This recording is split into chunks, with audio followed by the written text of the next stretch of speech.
The mysterious disappearance of Marie Carlson in October 2011 raised numerous questions for everyone. It seemed that she had simply vanished into thin air, though in reality she was very close by, but deep underground. When a married couple faces infertility, their desire to have their own child becomes even stronger. Sometimes it turns into an obsession. The husband and wife are willing to go to great lengths to fill their family home with a child's laughter. One solution to this problem is surrogacy. However, this way out of the situation doesn't always unfold as the prospective parents planned. Sometimes during the 9 months of pregnancy, the surrogate mother becomes so attached to the baby that she can no longer part with it. That's when all agreements become meaningless. In today's story, we'll discover what childless parents were prepared to do to have their own little one. Marie Jane Carlson was born on October 7, 1974, in the Philippines, to single mother Nina Ackerson. Marie spent her childhood alongside her mom. The girl never knew her father and had no idea where he was. When Marie grew older, Nina decided to send her to America so her daughter would have a chance at getting a good education. A friend of Nina's, an American serviceman, took guardianship of the teenager, bringing Marie to the United States and raising her with his other children. The girl lived in a family where she had 6 more brothers and sisters. Marie almost immediately developed a mutual affection and close bond with Esta, one of her guardian's daughters. Deep down, the peers always considered themselves sisters. Sometimes a friend can become closer than a blood sister, but this wasn't the case with Marie, because she and Esta actually turned out to be half-sisters. After the girl had lived with her American family for some time, her guardian revealed that he was actually Marie's biological father. For some unknown reason, he had kept this from her for several years. However, this news now made Marie the happiest person on earth. The wonderful discovery that she and Esta were real sisters brought them even closer together. When Marie turned 18, she had a serious falling out with her stepmother and left home. As a result, she was taken in by a woman named Alice Barber, who essentially became her second mother. The woman had enough emotional strength and love to help Marie overcome certain mental health challenges. As she grew older, the young woman and her sister moved into an apartment located above a karaoke bar. This wasn't by chance. Marie loved singing karaoke. She and Esta were regulars at this establishment and often spent entire nights performing songs. This became their favorite memory of their youth. Esta said that her sister was naturally magnetic, and people were drawn to her. Marie wasn't just full of life, she was life itself. This young woman always noticed beauty in other people. And to lift the spirits of those around her, she wasn't shy about giving out compliments left and right. Marie adored the color pink, and had loads of clothing in pink shades, which further emphasized her pure energy and charm. One of the people captivated by Marie's magnetic attraction was Jeff Carlson. He showed signs of interest and managed to attract the 20-year-old girl with his serious intentions.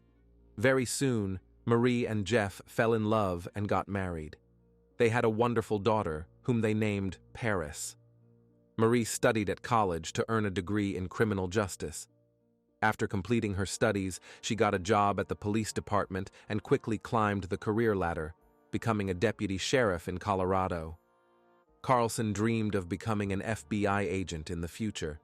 However, not everything in the young woman's life was as smooth as it seemed at first glance.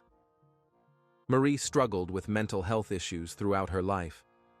This interfered not only with her career building, but also with relationships. Eventually, she was diagnosed with bipolar disorder. On one hand, she got answers to her questions. Everything started to make sense. On the other hand, Marie had to learn to live with this, somehow adapt, study the illness, and reduce triggering factors. Maintaining stability during this period was not easy. And no matter how hard Marie tried, her mental health faltered and affected those around her.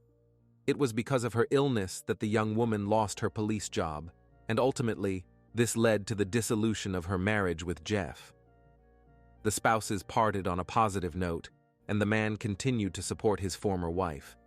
They simply came to a mutual decision that they weren't right for each other, but for their daughter's sake, they needed to maintain a good relationship. There was no bitterness between Jeff and Marie. They understood that each would now have their own life, but their shared daughter would forever remain the connecting link between them. For some time, Paris was under Marie's custody, but then the woman realized that Jeff could provide their daughter with the stability the child needed. Marie made one of the most difficult decisions in her life. She had to think everything through seriously and choose not what she wanted, but what was best for her daughter. Jeff was an excellent father, and Marie's mental health issues could sooner or later affect Paris. And the woman dreamed that her girl would grow up in a stable environment. Unfortunately, she herself couldn't provide this for her daughter. Marie had a habit of leaving somewhere for several days without telling anyone. Nevertheless, this didn't mean that Marie disappeared from Paris's life. Mother and daughter stayed in constant contact, talked on the phone every day, and Marie visited the girl as often as she could. At the same time, she did everything possible to improve her mental state. Doctors advised the woman to change her environment, and Marie moved to Fort Walton Beach in Florida on the Emerald Coast. The beautiful area and sea air helped restore her emotional strength, so the move there proved very beneficial for her mental health. Marie got a job at a coffee shop located near the local church. Thanks to this, the woman began directly participating in church life and met the people who ran it. The Calvary Church on the Emerald Coast was led by local pastor James Flanders, a charismatic guy with a big heart, known for his rare but inspiring sermons. The parishioners loved him, and to attract more people to the church, James began publishing videos of his sermons on YouTube. He had long dreamed of creating a large community and was happy to share his thoughts with future congregation members.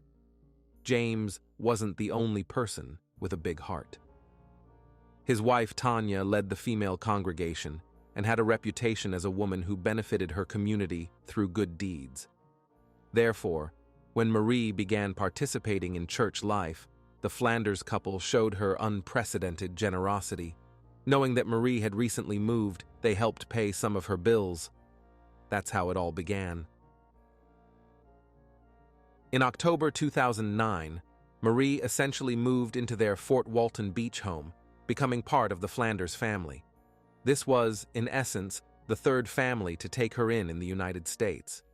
The first people to take custody of little Marie was her biological father's American family. The second was a woman named Alice Barber, whom everyone called Kay. She cared for Marie when she turned 18. Eventually, Kay became an extremely important person in Marie's life. The girl believed this was how a mother should be, and now Marie called Kay and told her she had found spiritual refuge in the church and befriended the local pastor. A bit later, Alice Barber would play a significant role in this story and help police investigate her ward's disappearance. So, Marie moved into Pastor James and his wife Tanya's home, and rather complicated and contradictory relationships developed between the three of them. In 2010, the young woman went to Arizona and lived with James's family for some time. Then she returned to Fort Walton Beach, and it turned out that Marie was pregnant. The church congregation was told that in Arizona, Marie had been dating a man who turned out to be very rough and cruel. Upon learning she was expecting a child, she broke things off with him and returned to Florida.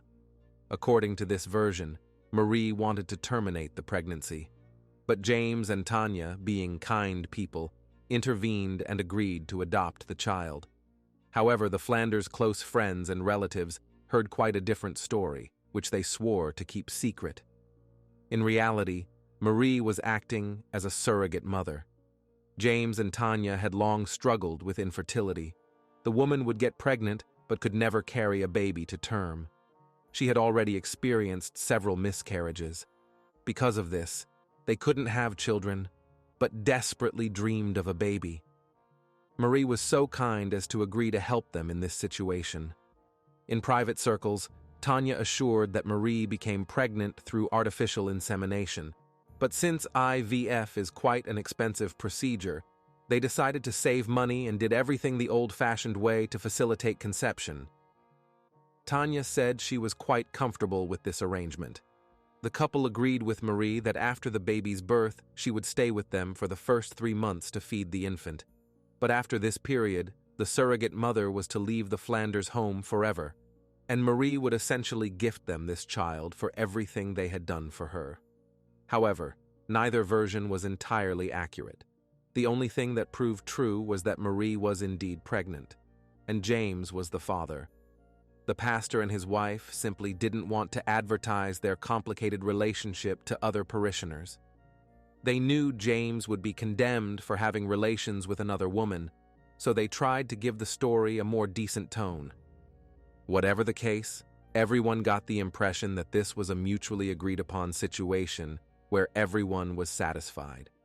Marie was happy to give the baby to the couple who had welcomed her with open arms and who themselves were unable to have children. And James and Tanya were immensely happy to finally become parents.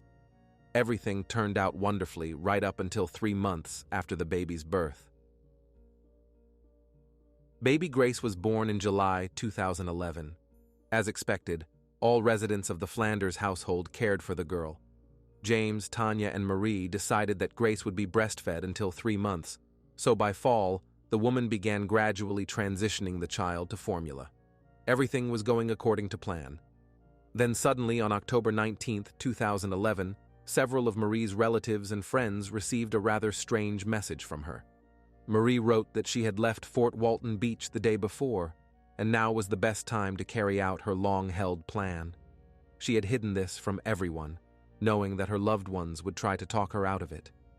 At the end of the message, Marie said she loved and valued everyone. The strange message was sent to several recipients, including her ex-husband Jeff, sister Esther, Alice Barber, as well as James, Tanya, and a couple of Marie's friends. And without exception, all of her closest people immediately had a bad feeling about this. The thing is, this wasn't like Marie at all. She would never leave without seeing her 7-year-old daughter Paris, and wouldn't send a message instead of calling to explain everything, and would have told at least one person about her plans. Some immediately tried calling Marie back, others wrote reply messages, but neither group received any further clarification. Alice Barber, who had become a mother figure to the girl, asked Marie about her 3-month-old daughter Grace, and Marie replied that the child was in good hands with Tanya and James. This was the only response Marie sent, and it indeed confirmed Alice's concerns, because in all the years Marie had known the Flanders, when talking about them, she always said James and Tanya, not the other way around. Though from the outside this might have seemed insignificant, for Alice such a switch was an alarming signal.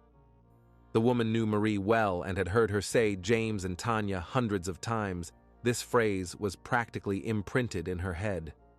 Alice had an agonizing feeling that someone else had written the message. She contacted the Flanders directly and asked if everything was all right with Marie. Their response didn't reassure her, but only added to her worries. Tanya said that Marie had actually left their home 2 days earlier, and before this, her mental state had been concerning. Sister Esther and ex-husband Jeff Carlson were also troubled by the strange message and Marie's subsequent silence. They began calling other relatives and friends, hoping to learn some details, but no one knew anything. Jeff, knowing how devoted his ex-wife was to their 7-year-old daughter Paris, concluded that Marie must be in trouble. The man decided to report her missing to the police, but this happened almost a week after Marie's disappearance, on October 24th. Although Marie was a grown 37-year-old woman and had the right to go wherever she wanted, the police took her ex-husband's report seriously this time. The authorities immediately opened a missing person case. Jeff was honest with the detectives and explained that Marie could have previously gone somewhere for several days, but she always called beforehand and visited her daughter Paris, and especially never ignored calls from loved ones like now, knowing they might call her about something important. The immediate actions taken by the police pleased Marie's relatives. Usually, as soon as officers heard about someone with a mental illness, they were reluctant to search. One of the investigators was a woman who had also recently had a baby, and she perfectly understood that rarely would any mother leave her newborn daughter and simply leave. This inconsistency became the decisive factor for this detective that Marie Carlson had gotten into some trouble and urgently needed help. Investigating this case became her top priority. First, the detective spoke with Marie Carlson's close ones and friends. Esta told them about her sister's divorce from Jeff, how she lost her job, and how she had to live with James and Tanya in Florida. The investigators also learned about Marie's interesting relationship with the Flanders. Esta knew little about the pregnancy and child's birth because Marie hardly talked about this topic, and her sister didn't want to ask questions and interfere in matters that weren't her business. The woman hoped that Marie would tell her about it herself when she was ready. At that time, the investigators still didn't know who the child's father was, and they wanted to figure this out first. In the earliest stage of the search, the detectives decided to pay a visit to the Flanders. The couple were the last to see Marie and could know more than others. At least they were able to clarify certain points.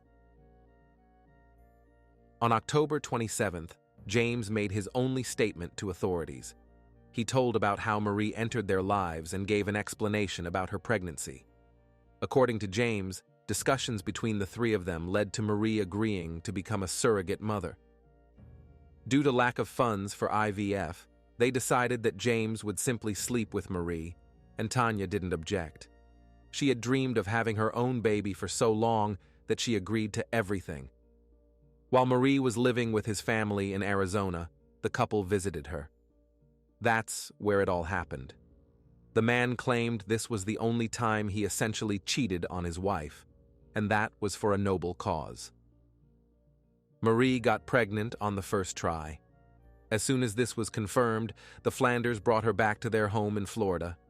Tanya was very worried that Marie might suddenly change her mind and decide to terminate the pregnancy. James and his wife knew about the bipolar disorder and saw that Marie's mood could change at any moment. That's exactly why they wanted to be near her and their future child. Marie sometimes got nervous, but overall the pregnancy progressed normally. The couple cared for her and tried to anticipate any wishes to keep her mental state stable. In summer, when baby Grace was born, they threw a party at the Flanders house. James showed photos from the celebration where everyone, including Marie, was smiling and happy. But then, everything changed. The couple began noticing how after the child's birth, Marie's behavior started to change. Due to the pregnancy, the woman had stopped taking her prescribed medications and now fell into a depressive state. It seemed to the officers that James was hinting that Marie might harm herself, or at least was planning to do so. He was so concerned that he worried about her well-being. And ultimately, on October 17th, he stayed home and didn't go to work to monitor Marie's condition.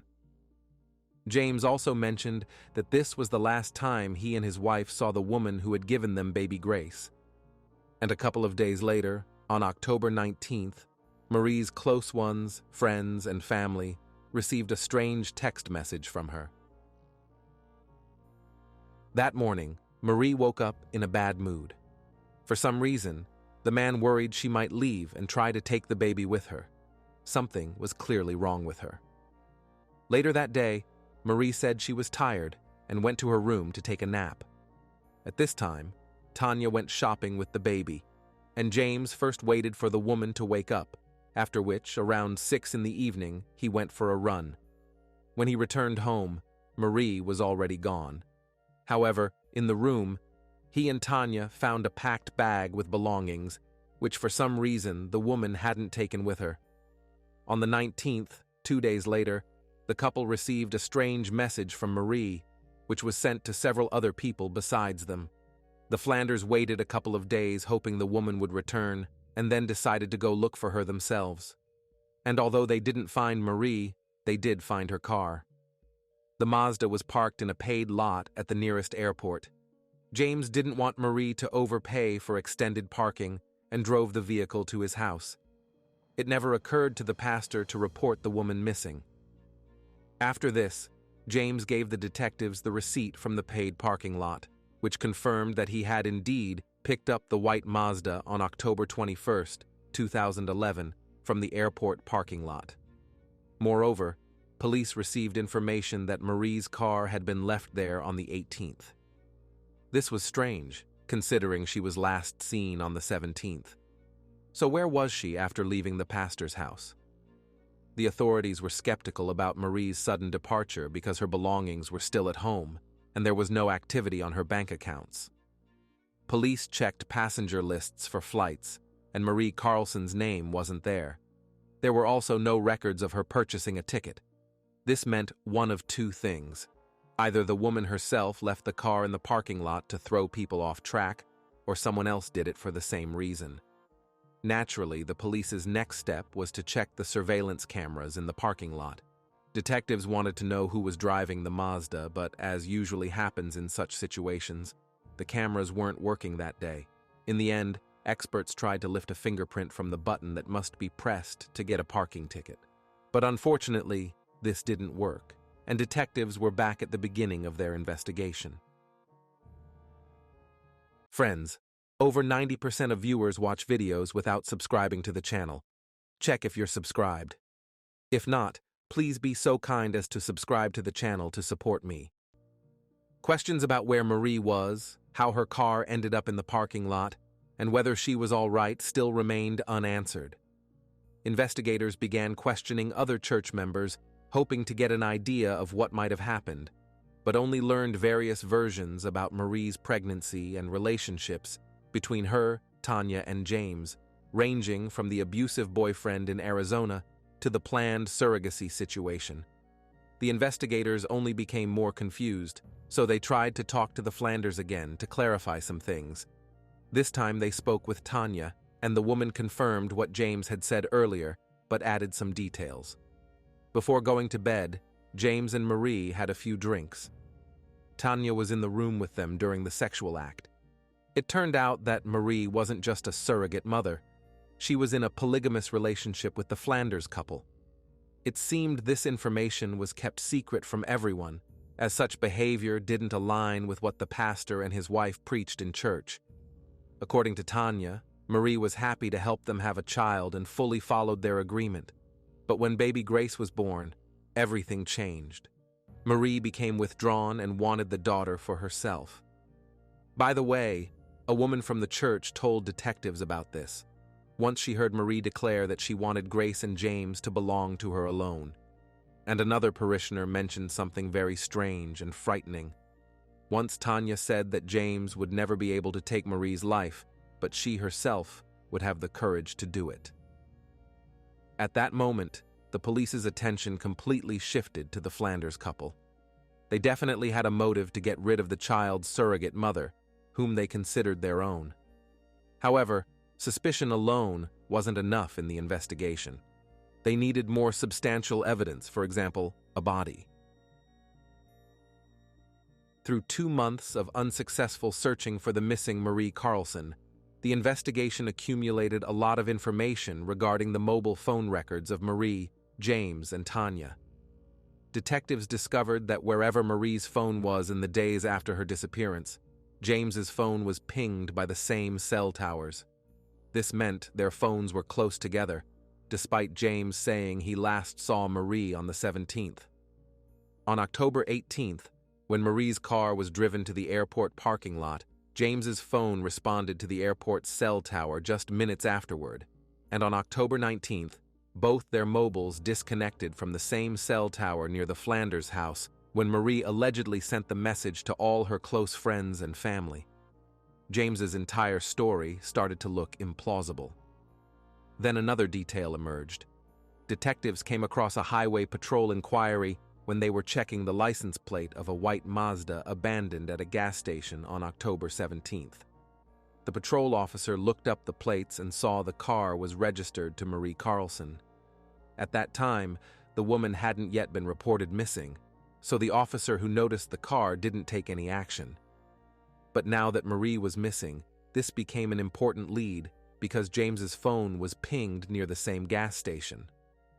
Once detectives learned about this, they hypothesized that James might have taken Marie Carlson's life, then tried to dispose of her car. Leaving it at the gas station, he apparently hoped the vehicle would be stolen. But since this didn't happen, the next day he moved it to the airport's paid parking lot to create the impression that the woman had left of her own accord. All these suspicions were based on mobile phone records. The data confirmed that Tanya Flanders was indeed shopping with her newborn daughter on the 17th and wasn't near Marie and James, so it was unlikely the spouses acted together. Despite how incriminating the information seemed, this definitely wasn't enough to accuse someone of a serious crime. Therefore, detectives decided to talk to James again regarding the new facts. They called the pastor and arranged a meeting with him. However, there was no one to talk to, as on January 28, 2012, James, Tanya, and baby Grace hurriedly packed their belongings and left for Arizona in the middle of the night. This happened immediately after the investigators' call. The sudden relocation aroused even more suspicions. Additionally, another church pastor named Jason Anderson informed investigators that prior to departure, James had spoken about his intention to leave the country. The abrupt desire to hide from law enforcement was an alarming signal. But even more shocking to the detectives was the information that the fleeing James had hinted at voluntary departure from life. Because of this, he was even placed in a psychiatric hospital for 10 days. All this happened several days after police officers knocked on the Flanders' door and inquired about Marie. Pastor Jason Anderson also revealed that before their departure, James and Tanya held a meeting at the church where they admitted to being in a polygamous relationship with Marie Carlson, and this woman meant more to them than just a surrogate mother. However, before Marie disappeared, she and James had a severe argument. He even had several scratches from her nails. But the Flanders were certain that Marie was alive. After such a candid confession, the man stepped down from his position as pastor, and a few days later left Fort Walton Beach with his wife and daughter. Fortunately, before this, Alice Barber, Marie's substitute mother, managed to approach the couple with a request to collect Carlson's belongings, among which was a laptop. The woman immediately handed it over to law enforcement. The device was sent to the forensic laboratory, but no information was found on it. Everything had been erased. The suspects in Marie Carlson's disappearance had left. Her body wasn't found. All evidence proved useless. The case reached a temporary deadlock. However, not all hope was lost, because in April 2012, anonymous information was received by the police. A person who wished to remain unnamed reported that Marie was no longer alive and James Flanders was responsible, having buried her body in the backyard of his house. This information gave detectives reason to conduct a thorough search of the area behind the former pastor's home. Dogs and ground-penetrating radar were utilized, but despite hours of searching, nothing was discovered. The newly emerged hope in the hearts of Marie's relatives was once again shattered. The case stalled again for some time. A whole year passed before James Flanders answered the detective's call. The conversation lasted about 2 hours. The man complained that he had become a victim. He was going to be accused of something he hadn't done. The pastor's mental health sharply deteriorated after the situation with Marie's disappearance. To the detective's direct question about who took Marie's life, James answered that he had nothing to do with it. Unfortunately, without a body and confession, police could do little, but they didn't give up and took a wait-and-see position. 3 years later, forensic technologies had significantly improved. Marie's laptop was sent for a repeated examination, and specialists managed to recover deleted information from the computer. It turned out that Marie and James's relationship was far more intimate, and they weren't limited to a single sexual encounter. The man and woman exchanged rather private messages. There were more than 100 of them, and they all ceased on October 17th, the day Marie vanished. Also, on that day, all activity on her credit card and bank account completely stopped. An indirect piece of evidence was also James's sermon, uploaded by him to YouTube. It was published approximately a month before Marie's disappearance. The pastor spoke bizarre things. He talked about wanting to strangle to death anyone who would stab him in the back. James seemed to warn that if someone were to gossip about him, trying to break him or hurt his feelings, he would commit a sin and send the liar to the afterlife. The pastor's words sounded menacing. Such utterances were hardly acceptable within church walls. Technically, this video wasn't yet proof of a planned crime, but it again cast a shadow on James Flanders, and the detectives considered that there were enough circumstantial pieces of evidence in this case to ask a judge to issue an arrest warrant for the pastor. On May 5, 2015, James was arrested and charged with second-degree homicide.